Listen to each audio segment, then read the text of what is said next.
이 시간 사도신경으로 우리의 신앙을 고백하심으로 1월 2일 주일 새벽 예배를 하나님께 드리도록 하겠습니다.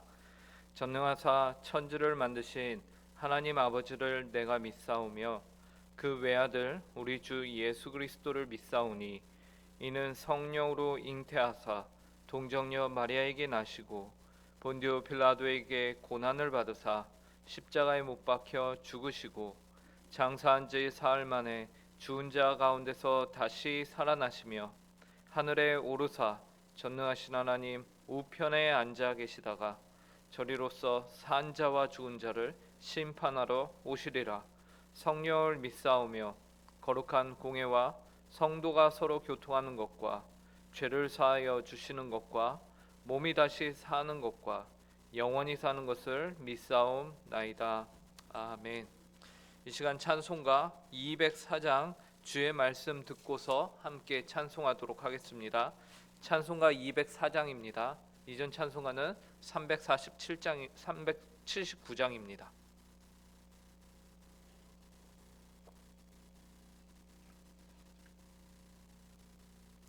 찬송가 204장 함께 찬송하도록 하겠습니다.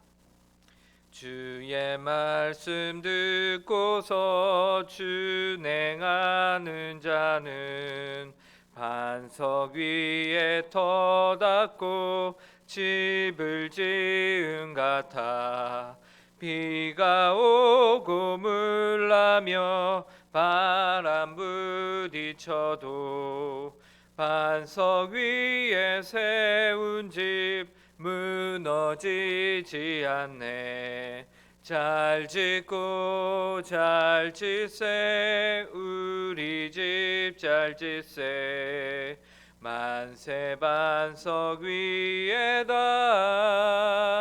우리 집 잘 짓세 주의 말씀 듣고서 행치 않는 자는 모래 위에 터닫고 집을 지은 같아 비가 오고 물나며 바람 부딪힐 때 모래 위에 세운 집 크게 무너지네.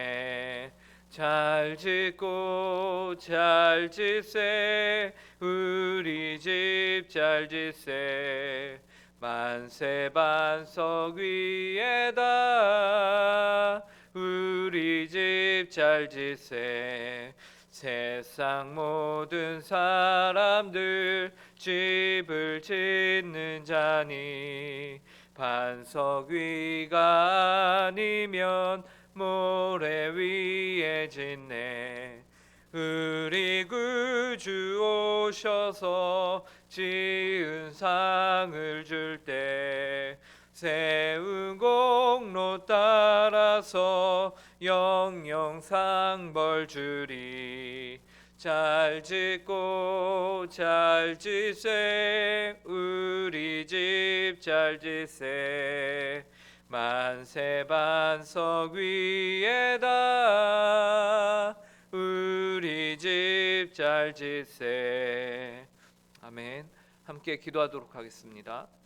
하나님 아버지, 이렇게 새해를 주님의 은혜 가운데 시작하고 또 이렇게 하나님 아버지 앞에 나와 하나님 아버지 하루의 첫 시간을 주님께 기도함으로 시작할 수 있도록 저희에게 은혜를 허락하여 주심에 감사합니다. 하나님 아버지, 저희가 오늘 하루도 하나님께서 원하시는 삶을 온전히 살며 하나님의 말씀에 순종하여서 주님께서 원하시는 주님의 성전을 저희의 삶 가운데 세워가고자 합니다. 하나님 아버지, 긍휼히 여겨주시고 저희의 힘과 능력으로는 할 수 없는 이 귀한 일을 하나님의 은혜 가운데 저희가 순종할 수 있는 지혜와 능력과 하나님 힘을 허락하여 주시옵소서. 하나님 아버지, 이 시간 주님의 말씀을 통해서 저희의 심령이 더욱더 새로워지며 한 분 하나님을 저희가 온전히 섬기며 사랑하며 주인님으로 저희 삶 가운데 모시며 살 수 있도록 이 시간 말씀 가운데 은혜로 허락하여 주시옵소서. 감사하며 이 모든 말씀 예수님의 이름으로 기도합니다. 오늘 저희에게 주시는 하나님의 말씀은 구약성경 시편 119편 73절부터 80절까지의 말씀입니다. 구약성경 시편 119편 73절부터 80절까지의 말씀입니다.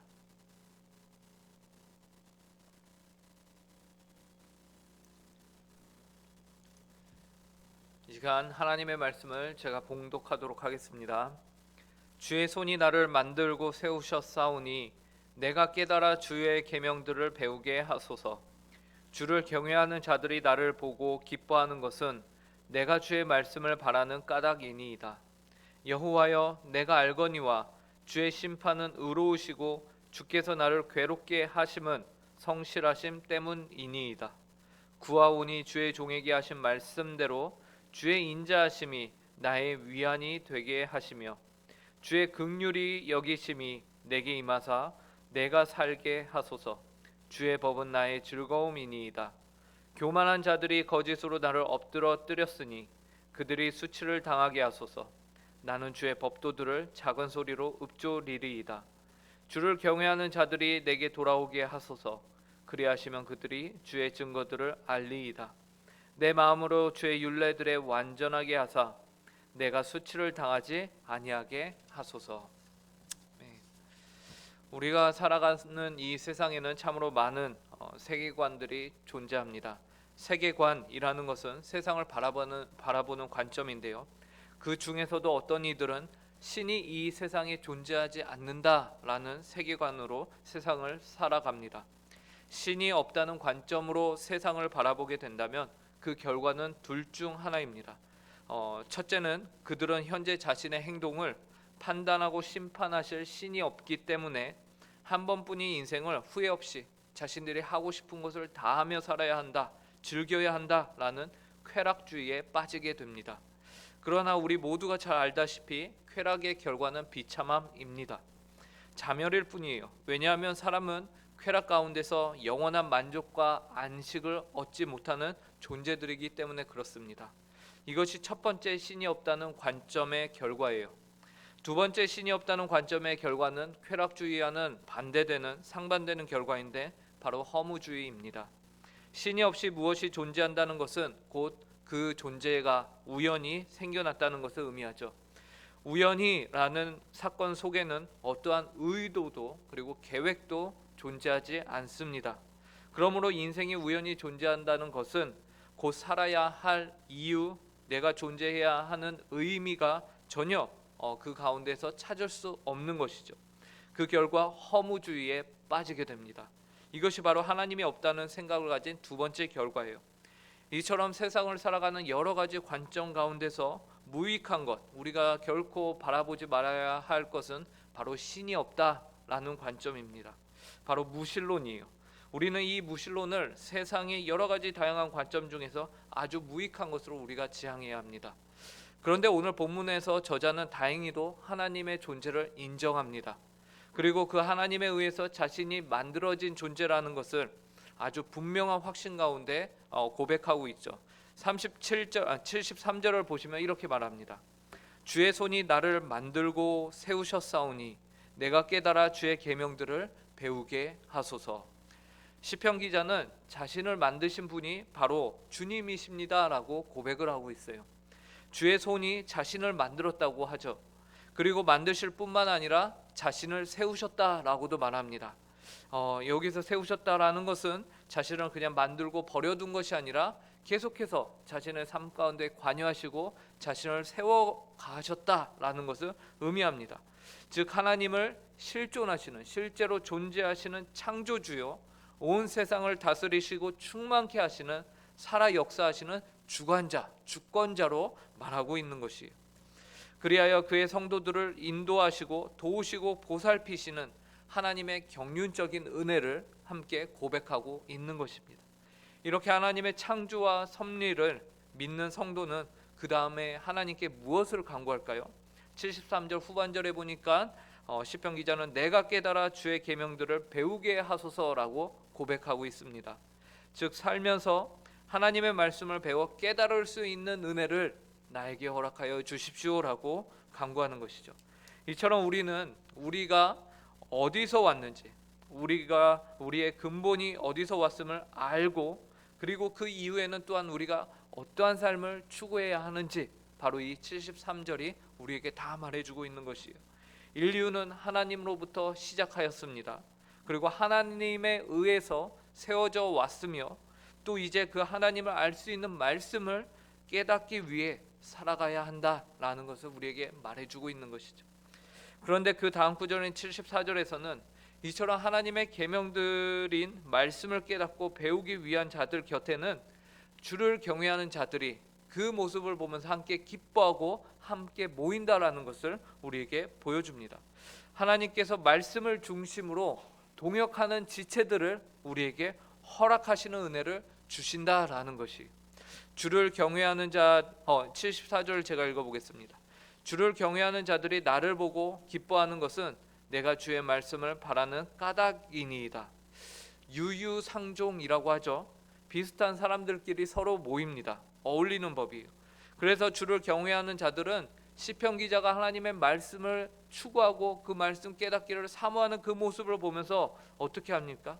그 열심이 되려 자신의 기쁨이 된다라면서 그 경외하는 자들이 서로 함께 기뻐하는 모습을 보여주고 있는 것이 우리도 그렇습니다. 시편 기자가 고백하는 주를 경외하는 자들이 누구입니까? 바로 교회요, 교회의 성도들인 것이죠.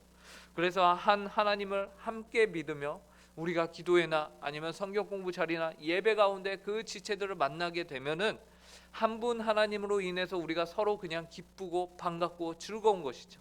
하나님께서 우리에게 교회라는 성도들을 지체들을 허락하셨습니다. 함께 하나님을 경외할 수 있고 하나님의 말씀을 추구하는 그 기쁨을 공유할 수 있는 지체들을 허락하신 것이죠. 이것이 말씀의 유익입니다. 하나님께서 말씀을 통해서 우리가 결코 외롭지 않도록 함께 하나님을 섬길 수 있는 동역자들을 허락하신 것입니다. 그리고 말씀을 통해서 하나님은 또한 하나님을 향한 무한한 신뢰와 믿음을 허락하셨습니다. 75절을 보시기 바랍니다. 여호와여 내가 알거니와 주의 심판은 의로우시고 주께서 나를 괴롭게 하심은 성실하심 때문이니이다. 시편 기자는 주의 심판은 의롭다라고 말하죠. 시편 기자에게 하나님의 심판이 임하였다라는 것이 또한 주께서 나를 괴롭게 하심은이라고 말합니다. 이 심판이 다른 누구로부터 온 것이 아니라 바로 주님으로부터 온다라는 것을 의미합니다. 참 신기하죠. 하나님을 믿고 하나님의 말씀을 추구하는 그리고 하나님이 나의 창조주여 주권자라고 고백하는 이의 삶 가운데 심판과 괴로움이 찾아온다라는 것이죠. 심지어 그것이 하나님으로부터 원인이 되어서 찾아오는 괴로움과 심판이었어요. 그러나 그에게는 하나님을 향한 무조건적인 신뢰가 그 가운데 있습니다. 하나님을 향한 무조건적인 신뢰를 가진 그가 이제는 하나님께서 자신의 삶이 주의 말씀대로 이루어지기를 위해서 간구하는 것이에요. 76, 77절을 보시면요. 구하오니 주의 종에게 하신 말씀대로 주의 인자심이 나의 위안이 되게 하시며 주의 긍휼이 여기심이 내게 임하사 내가 살게 하소서. 주의 법은 나의 즐거움이니이다 라고 말하고 있는 것입니다. 이러한 시편 기자의 고백 가운데 우리는 무엇을 바라봅니까? 시편 기자가 하나님을 향하여서 무한한 신뢰를 갖고 있군요. 비록 하나님으로부터 온 이 심판이 그의 삶 가운데 있지만 그 가운데 어떠한 믿음이 있느냐면 이 모든 것은 주님께서 의로우시기 때문에 임한 것입니다. 주님의 성실하심 때문에 내 삶 가운데 괴로움이 있습니다라고 고백하죠. 그래서 하나님이 결코 악의를 가지고서 악의를 가지고서 나에게 이러한 일을 행하실 분이 아니다. 하나님 안에는 분명한 선한 계획이 있다라는 확신과 믿음 가운데 서 있는 것이요. 시편 기자가 그렇다면 이렇게 자신의 삶에 하나님의 말씀이 그대로 이루어지기를 원하고 또 그것을 위해서 하나님께 간구하는 그 간구의 내용은 무엇일까요? 그것은 주의 인자심이 나의 위안이 되게 하여 주시옵소서라는 고백입니다. 다른 어떤 것이 아니에요. 바로 하나님의 인자심이 그의 삶을 위로하고 참 안식을 주시는 것, 이 한 가지를 시편 기자는 간구하고 있습니다. 주의 긍휼이 여기심이 자신에게 임하여 달라고 그렇게 살게 해달라는 것이죠. 이 말은 주의 긍휼하심이 아닌 다른 것으로 인하여 자신의 삶을 살기를 바라지 않는다는 것을 의미합니다. 그래야 결국 주의 법이 그의 즐거움이 되는 것입니다. 성도 여러분, 우리는 여기서 스스로에게 한번 자문해 보아야 합니다. 그것은 우리도 이처럼 하나님의 말씀이 우리의 삶 가운데서 온전히 이루어지길 원하는가라는 것이죠. 진심으로 위하는가, 그리고 이 일을 위해 내가 간구하고 있는가. 하나님의 말씀이 내 삶 가운데 그냥 한 귀로 듣고 한 귀로 흘리는 것이 아니라 이 말씀의 삶이 내 삶 가운데 성취되기를 바라고 있는가라는 것입니다. 바라기는 이 기도의 자리에 나오신 모든 성도님들은 주님의 말씀이 여러분들의 삶 가운데 온전히 이루어지는 은혜를 누리시길 간절히 바랍니다. 또 그것을 위해서 간절히 기도하시는 이 새벽의 기도의 자리가 되기를 간절히 바랍니다. 그래서 시편 기자의 고백과 같이 주의 법이 나의 즐거움이니이다 라는 고백이 우리 성도들 가운데 간증으로 넘쳐날 수 있길 바랍니다.